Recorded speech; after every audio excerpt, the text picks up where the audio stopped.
Hi everyone, it's Olivia and welcome to this channel where we talk about Riso zines, art, and all sorts of good stuff. Now in this video, we are going to be making DIY memo pads and we're going to be doing it half vlog and half tutorial style, and we're going to be doing it from start to finish. So we're going to start off by designing the memo pads, then we're going to print the memo pads, and then we're going to glue and finish the memo pads. So this is a project I've actually wanted to do for a long time now, and that is because over the years of running Pin.Press, I've accumulated a lot of offcuts. Now offcuts are basically papers that are not used in the project. So they're basically like waste. So what was happening was, as I was working on projects like zines and art prints and stationery, I often have to buy specialty paper from a paper company, and the specialty paper usually comes in large sheets. So I have to request the paper company to cut it down to size. So depending on the project, sometimes that cutting process results in quite a bit of offcuts that are still of a usable size. And instead of them going to the garbage, I've just been requesting the paper company to collect them and give them to me for a future project like this. So the first step is design. And in designing, there are a number of considerations that I will break down for you. But in general, you want to have an overarching theme of what you're trying to go for. So for example, do you want to have a nature theme, a minimalist theme, animal theme, food theme? There are so many themes.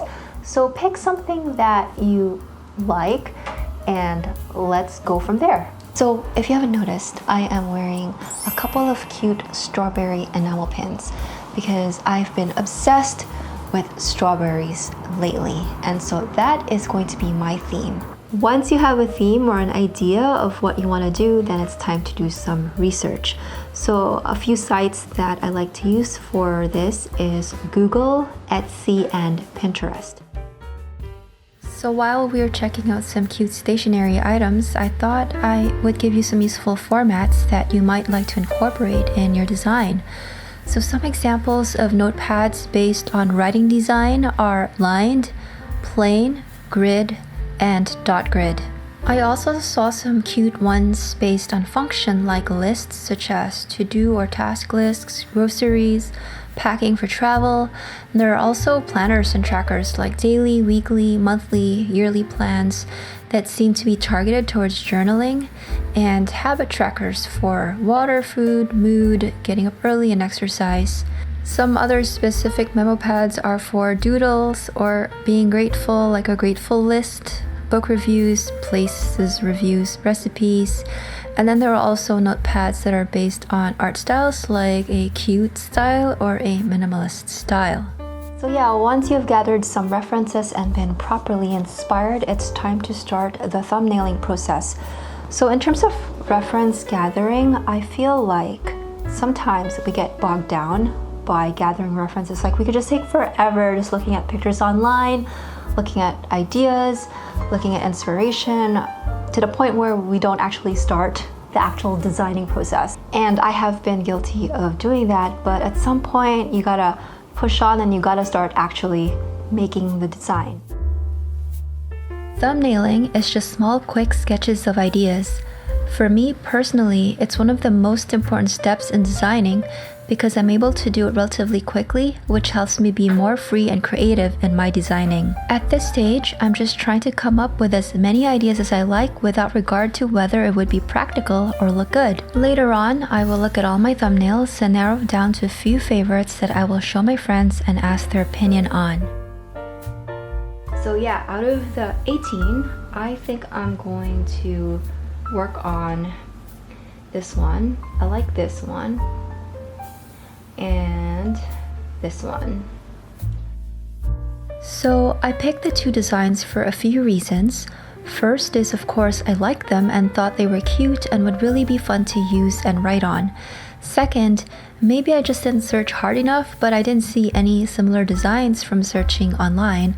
I also wanted a mix of cute and bold and detailed. Third, I thought it would be a great example of Riso printing. One design uses bold colors that's not meant to be written over.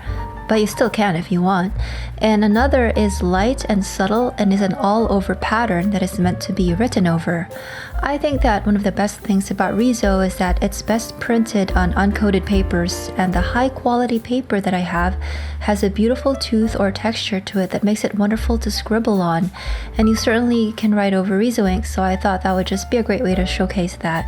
While making the designs, I made sure to keep the red and turquoise layers separate so that it will be easier for me to translate them later on to red and turquoise grayscale layers for printing. I'll show you how I do that later on when we hop into Photoshop. For this top border design, I brought the design a little bit lower on this canvas so that I can draw the rest of the leaves that will eventually be trimmed down later. You can check my other printing tutorials, but what I'm essentially doing is including a top bleed in addition to having already included side bleeds so that the art will go to the edges when trimmed. At this point, please see my Strawberry Memo Pad Photoshop Risograph separations tutorial to see how I converted the art for printing on the Riso. So it's been about a week since I started this video and this Memo Pad project. Things always tend to take longer than what you planned. So anyway, throughout the week, I was able to finalize the designs and the illustrations and lay it all out in Photoshop, as you saw. So after a few more adjustments, I was able to get to a final version of the file that I liked. And today we're going to focus on printing all of the memo pad sheets and then getting that all glued and padded up and finishing the memo pad. So that is the goal for today. So yeah, let's get going. So I have two colors of offcuts. I have this white paper and I also have this cream paper. So I'm going to be printing on both. So let's just grab a stack and pop that into the machine.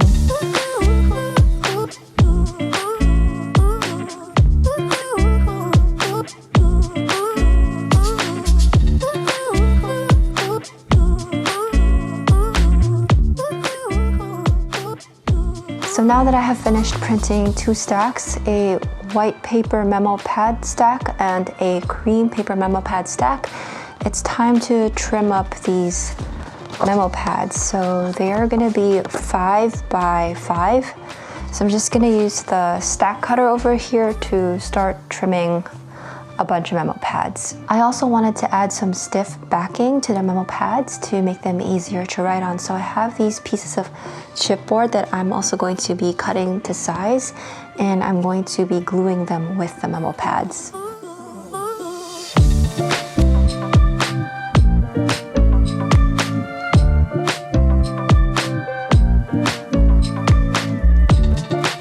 Okay, so now that I have trimmed up all of the strawberry memo pad sheets, it's time for me to put together the memo pads. One of my main considerations is how many sheets to include per pad.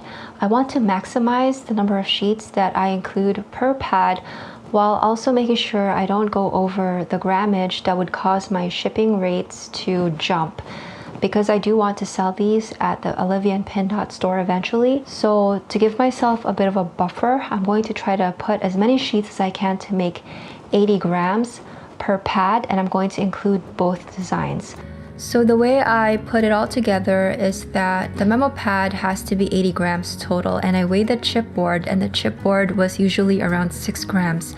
So 80 grams minus 6 grams for the chipboard leaves us 74 grams for the sheets of paper for two designs. So 74 divided by two designs is 37 grams. So what I did was, on top of the 6 grams of the chipboard, I added 37 grams of the first design and then another 37 grams for the second design, and that got me to 80. After putting together the first set of memo pads, I just did a quick count of how many sheets there are per memo pad because I want to make sure that there's a good number of sheets in there.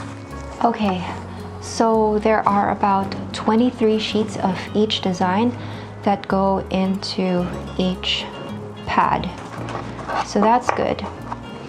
Now, I don't really want to spend the time to individually count up the sheets of paper that would make up each pad, so I'm just going to keep doing the weighing scale method to start gathering up and putting together each pad for gluing.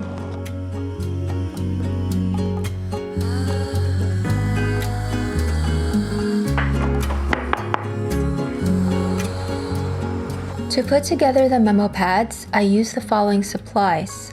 The first is padding cement, which is a gummy glue used specifically for padding. Next, I got these clutch clamps from Home Depot. Lastly, I got a couple pieces of wood boards also from Home Depot, and I also had them cut at Home Depot into these small sizes. Another thing I made was 2 spacers. You don't have to make them the way I did, I just happened to have some extra pieces of board. But basically you just want something with a little bit of thickness and it has to be firm. Maybe around 1/4 to 1/2 centimeters thickness is fine. I taped an equal number of chipboard together and you'll see how I use them later. So to put together the memo pads, first take a bunch of sets. I have 8 here, which I like for my setup, but you can do more or less depending on your setup. Then you want to jog them against an even surface. For me, I did one side first to make sure they're aligned on that side, and then I jog the top where I will be applying the glue. To make sure all the sheets are even, tap them down and make sure there are no stray sheets sticking out. You want it to be as even as possible so that the glue will apply evenly on all the sheets.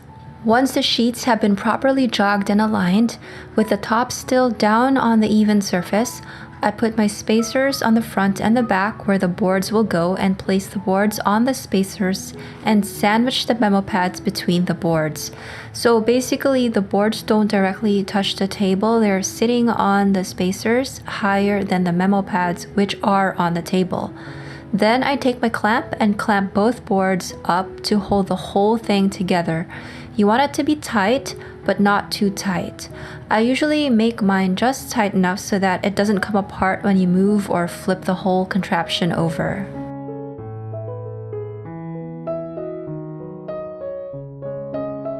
Here I show you why I put a spacer below the boards.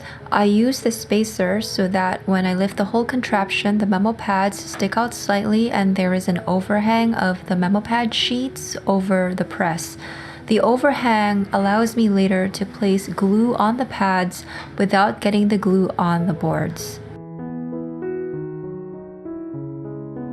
Since I have a second clamp, I use it to clamp from the other side, the side that is going to get glued, for that extra secure and firm hold. But I made sure to position the clamp so that it's not too low or flush against the tops of the memo pads, because I still need to be able to access the tops of the memo pads to be able to brush the glue under the clamp. Then I start applying the glue following the instructions on the padding cement packaging. First, you plop the glue in the middle and spread it to the edges. Then you add a little bit more glue to even it out and give it a nice coat.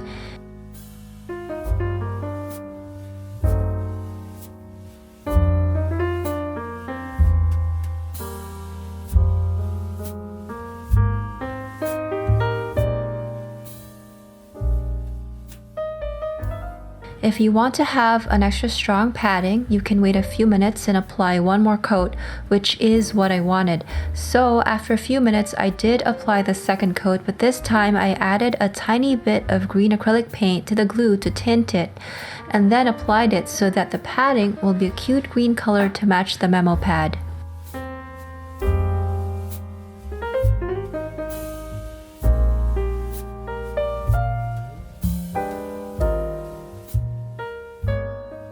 It usually only takes a few hours for the glue to dry. After it's dry, remove the memo pad block from the press and start separating it carefully. I used an X-Acto knife or a box cutter to do it. The padding cement gave each sheet a nice hold and it tears really neatly.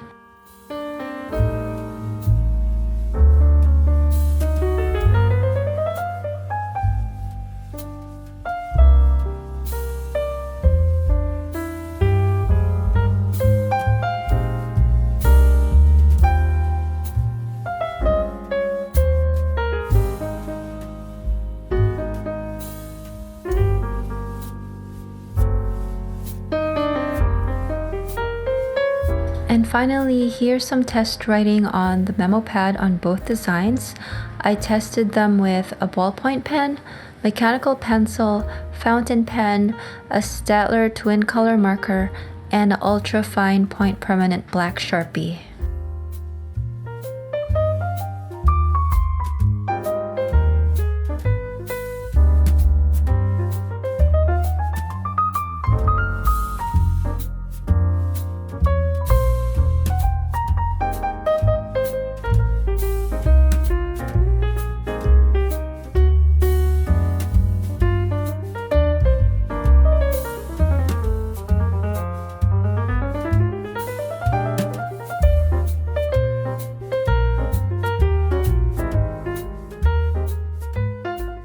So yeah, that's it. Thank you so much for watching this video, and I hope you found it helpful.